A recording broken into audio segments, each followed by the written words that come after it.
Gendari. Ayo cedhak karo pun Kakang ya, Nduk. Aja malah mundur-mundur ngono kuwi. Tresnaku ki setengah mati lho. Burung dara, burung merpati terbang tinggi menari-nari. Walaupun kamu jauhi, kamu tetap ada di hati, Nduk. Lesmana mantir aku marah. Aku ora sudi ora siut. Mergo kelek mambu kecut. Aweh bocah nang kene. Waduh. Rumangsaku kok luas. Aku kulino dadi Lesmana to, Mas Sunan. Walah. Panjenengan pun wonten mriki ta ki. Anjing mau. Bar magrib mau lek ku ngenteni. Lah wong gandrung niku apa-apa lali kok. Maem lali, ngombe lali, saya duwe utang men lali nek wong gandrung niku. Lah kowe kepenaken duwe utang terus lali. Yes. Iki padha lenggah. Lah iki suguhane di toto sik kono, Mbak. Walah mengke mawon to ki lagi teko kok. Kok ndak lali. Suguhan. Iki ganes yo tak kongkon nulis geguritan. Coba ngopo ya. Ini itu Mas Sunar. Ah nggih, ayo. Nining, ayo Nining. Wos kang Ganes. dirembuk ya babakan pewayangan. Kebenaran iki siwa iki entuk seratan Jawa kuno. Iki kapetik saka Adiparwa. Adiparwa iku mau Mahabharata sing angka 1. Bab lelakone Prabu Parikesit ing negara Ngastina. Iki kanggo murwani iki tak waca dhisik ya. Coba bangetke. Sebab iki kita iki lak ya ngrembakake basa Jawa klasik, basa Jawa anyar, aja lali karo sing kuno. Tembunge ngene. Lawas nirasinimi 60 tahun.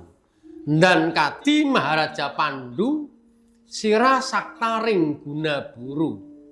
Asing ukir alas paran niramet marga. Hanapwa kidang tinut nira angel tasiradennya. Nah, mudeng ora kowe, Nes? Walah saya bingung kula niku. Mboten ngertos kula. Nira-nira. Tak jarwake ya. Nggih. Lawas nirasiniwi 60 tahun. Jumenenge Prabu Parikesit iku mau 60 tahun. Dan kati Maharaja Pandu sira saktaring guna buru. Dadi Prabu Parikesit kuwi ora beda kaya buyute Prabu Pandu ya seneng bebedak kewan guna buru iki bebedak kewan. Nglumpukne kewan-kewan iku nggih.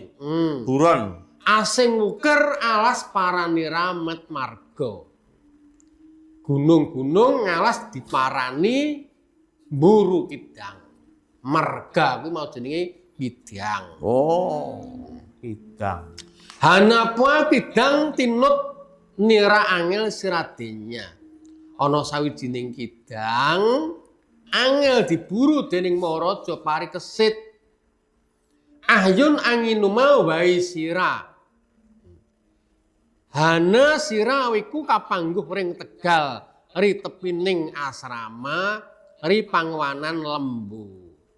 Kidang iku mau arep ngombe banyu ya. Ana sawijining wiku kang lungguh ana sawijining Tegal ing tepining asrama. Asrama kuwi mau ya daleme pendhita iki jenenge asrama. Nggih. Ri pangwananing lembu ing papan pangonaning sapi. Ri sedeng sang resi mangan wereng watsa. Napa niku? Rikala iku sang resi ku mau dahar untuking pedhet watsa kuwi mau pedhet. Mergo ngurang-urangi dar nendra, ngurangi pangan, dari iki untuk ana ilring pedhet kae iki didahar. Oh lah. Untuk. Kuwi katiasane napa niku? Kuwi dadi sebab jaman biyen sing jenenge sapi mau dimulyakake. Oh. Susune iku mau dijipuk ning ora padha wani daginging sapi. Sebab sapi ku mau panjal maning lembu handini Titiane Sang Hyang Yang Siwah Bathara Guru niku nggih. Nah, ngono ya. Nggih. Iki mau murwakani Oh, nggih. adicara geguritan iki. Lah sabanjure Kula kepengin iki. sapa sing ngarep gurit? Gurit dah kula. Ayo, Mas Sunar. iki. Nah, tak rungokne karo ngunjuk teh ginastel iki. Burisrawa kasemaran dening Sri Wirtala Ahmad. Nah niki. Mbok Mbodro kembang widoro kandang. Mring sliramu aku tresna nganti niba tangi. Saben wengi kowe nambahi ndaing impenku. Kaya kaleme wulan selendang pelangi.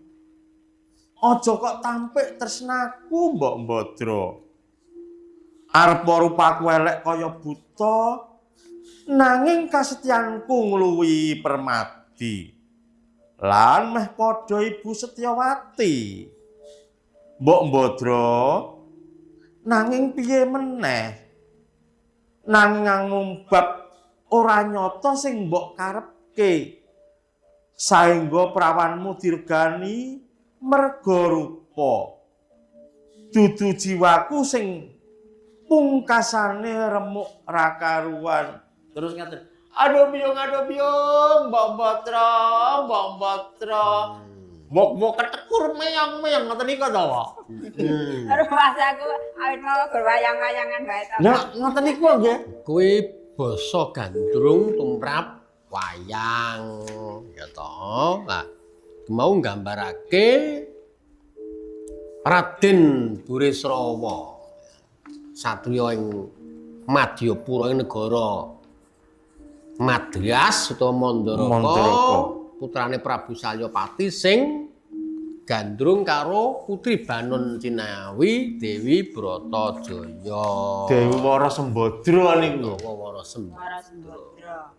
Terus nane kepati-pati ya nanging wong jenenge wong sesoman iku mau kudu ya toh kudu tresna entuk tresna keplok tangan loro, keplok tangan siji mau ya ora bisa kasembadan. Lah niku nek bab wayang iki. Sing jenenge wong bebrayan iku mau seneng karo kepareng, anake padha seneng, wong tuane ngeparengake. Lah kula tak nyuwun pirsa iki. Kula badhe matur, niku kok mesti nganggo wayang niku kok nganggo mesti dadek unen-unene ngarep niku kok. Bergencong Pak Papong Waruda yang tegar wong rondo ayu melu aku, rondo ompong melu wong. Bareng ngoten niku lho. Niku jenenge napa iki? Lah kuwi basa panguwuh. Basa panguwuh ciri khase Bathara Narada iki bergenjong. Bergenjong. Nah, sebabe kok Mas aku apal men. kok para luhur mbiyen gawe ngono ki sebabe apa? Sang Hyang Narada iku mau rak tetungguling Brahmana kasuwargan. Kuwi sumeh Sang Hyang Narada ki piyayine nek cara saiki ki mau grapyak semanak. Sowan Sang Hyang Siwah, sowan Sang Hyang Indra. Kuwi iki nek wong saiki ki mau sok akrab Bathara Narada. Oh ngeten. Kuwi populer banget. Banget iki sok akrab. Mau tiyang kaya sinten to? Ya kaya Mas Sunar kuwi. Senengane sok akrab. Ya Kula ora kenal barange nggih kula tel undang kok. kula kula iki badhe. Saiki genti Mbak Nining Alah, kaya Nining. apa? Ayo Mbak Nining. Arep gurit. Suluk Banowati dening Sri Wintala Ahmad. Ning ngarepe Ibu Setyawati dak remuk kaca pengilan. Isin urip pisan dadi wanita lara katresnan. Ya aku si Ragil Narasoma sing ucul saka kudangan. Dudu katresnan sawijining wong saengga tempo tuwa Nanging kinanti katresnan sing digandrungi. Ora mung kaya Aswatama, aku lila dicap sepia. Nebus dosa sarampunge Baratayuda. Lali mati dicolong Kartamarma. Lilo mati. Ya, kuwi lila mati. Mula wau napa, Mbak? Lali mati. Ampian. Nah, iki critakno Banowati ya iki. Oh. Klebu tokoh wanita sing idolaku ku ya Dewi Banowati kuwi mau. Lho niku bapakane mungsuh kok malah idolane pripun to? Iya, lah kira wong sing urung ngerti. Banowati ku mau sawijining wanita sing uripe iki ora kepeneran, sarwa ora kepeneran. Lho. Ning dheweke iki mau ikhlas nindakake uripe kuwi lho ning kono kuwi. Oh, ngoten. Wiwit bocah wis di karo para sepuh ki mau wis dipacangke karo Permadi. Antarane Dewi Kunti karo ibune Banowati Dewi Pujawati ki mau wis macangke Permadi karo Banowati. Ning jroning lelakon Banowati ki mau ditembung karo Kurupati, ditembung karo Duryudana. Duryudana ki ditembung karo si Permadi yai. Aja nganti kakangmu kuwi irangan sebab oleh kudapi wis ping pindho iku mau gagal siji karo Herawati gagal ping pindho karo si Surtikanti ya gagal. Apa sing angka 3 iki ya gagal meneh. Mulai entuk ra entuk gelem ra gelem Banowati ki tak dhaupe lila ya Permadi. Saka luhur bebudening Permadi dililani najan tresnane ku mau kepati. Walah. Mbak Yu sampean yo tetep duweku, sampean iku tetep ana atiku. Ning darmamu kowe tak derekke kok Prabu Duryudana gelem dadi garwane. Lah minangka tandha sampean tak iki tak sangoni rimong bathik iki gawanen selawase. Ngono lho. Kuwi Banowati kuwi. Apa aneh wong kaya Banowati gelem nglakoni wong rabi karo wong ora disenengi ora ana. Sing iso nglakoni mung Dewi. Niku nggih ayu Banowati nggih. Kuwi wayang paling ayu ku ya Banowati. Nek mriki niku kaya sapa ketoke? Ya kaya Nining iki. Apa ya kaya Pini ku. Ya. Kane kula niku beda. Cocok. Ya diteruske. Nah, terus Mau lakone Dewi Banowati. Mas Kumambang kula badhe Mas Kumambang nggih. Coba. Coba tintingan. Ngono ya. Aduh dewa Duh Bathara kati pundi Babut tulungana panggihna ari mami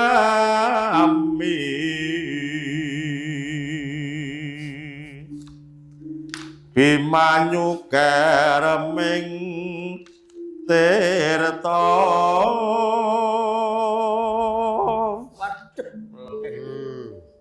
Iki Mas Kumambang sing critakno lakon Abimanyu Kerem. Oh, ngaten to. Dadi Abimanyu Kerem kuwi mau Abimanyu isih cilik. Ya to? Kecemplung. Digendong bapakne Arjuna. Arjuna perang. Dadi mergo ibune Bratajaya ki los ilang saka Madukara di cidra dening mungsuh.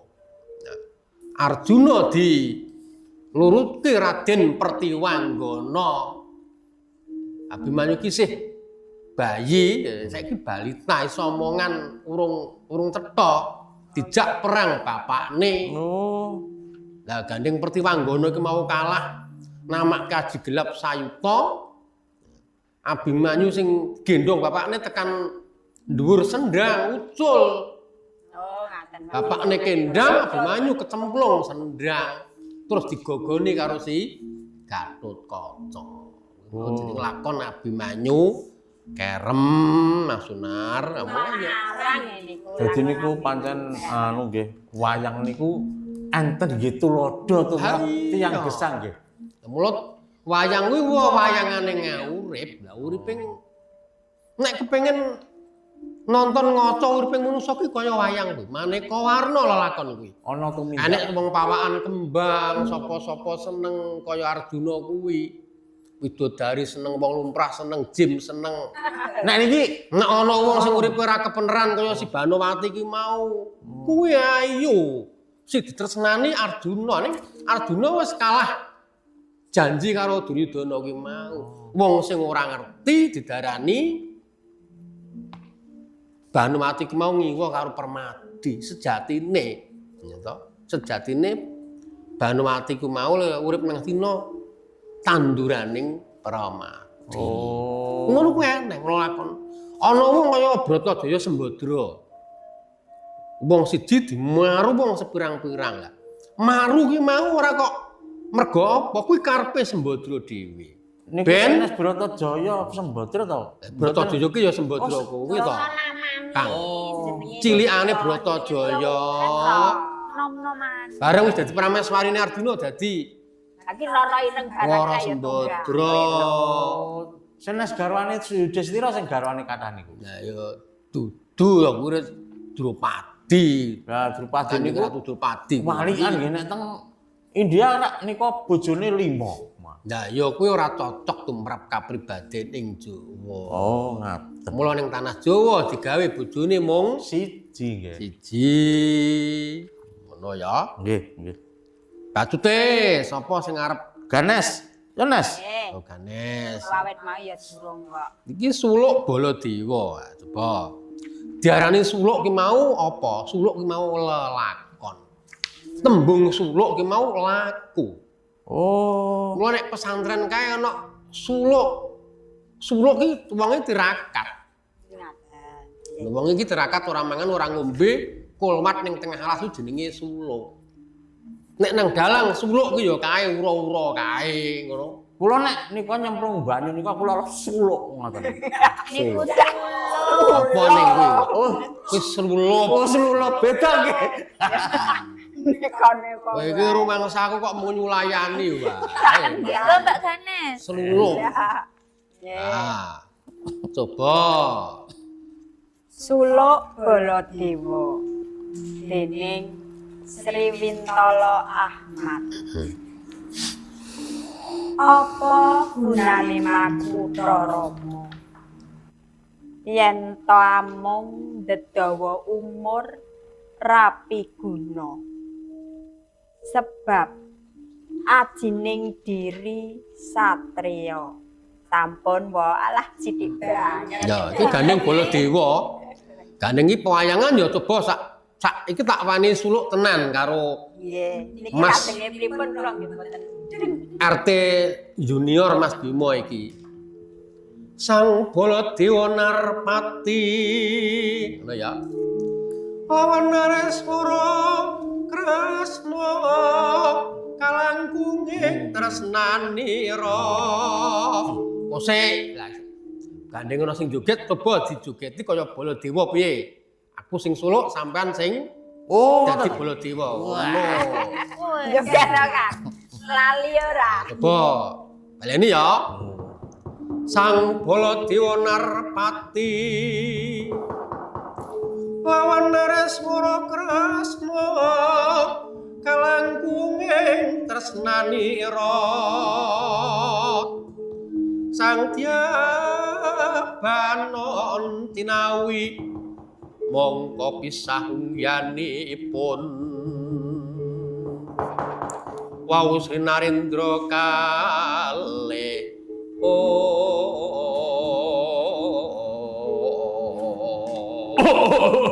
Ngoten niku. wah gas Ora elek-elek.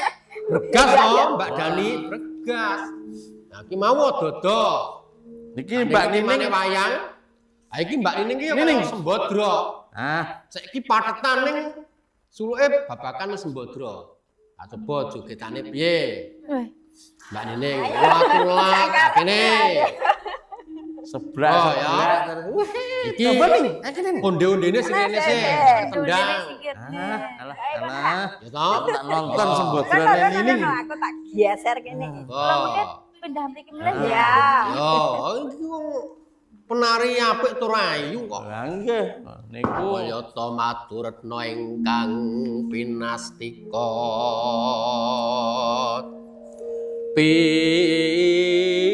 Pinasti kusuma dadya pepujaanku. Kekuwungira kang weh rujiting driya.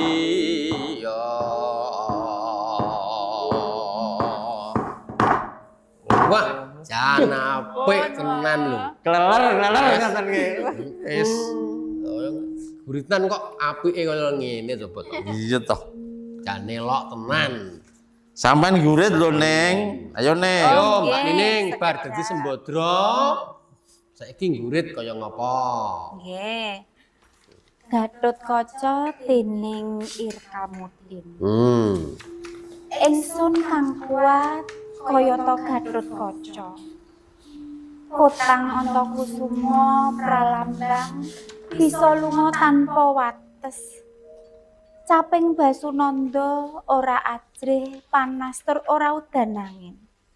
Padha kacarma tumindakmu. Tuwa muda tumunduk ing sikilku. Aku satriya sanadyan tantau adedanan. Mung klamben prasaja sutra jingga gelang kana. Adoh saka kenya pancen sliramu Dewi Pergiwa agawe owah uripku saben sesawangan kang dak temoni. Membo wayanganmu ngreridu batin. Mula kudu tak lakoni ora tak selaki pranyata angel anggone ngilangi saka kalbu tumekaning pandulu. Nimas tampanono tresnaku Nimas. Wah. Kuwi mau nritake Gatotkaca gandrung. Drung. Nah. Iki sing diwaca Mbak Ning kuwi mau, ya. Ana busana pusakane Gatotkaca. Coba iki apa maknane? Kotang Antrakusuma. Caping Basunanda. Ya toh? Trumpah padha kacarma. Nah, kuwi tegese apa? Wah, Hah?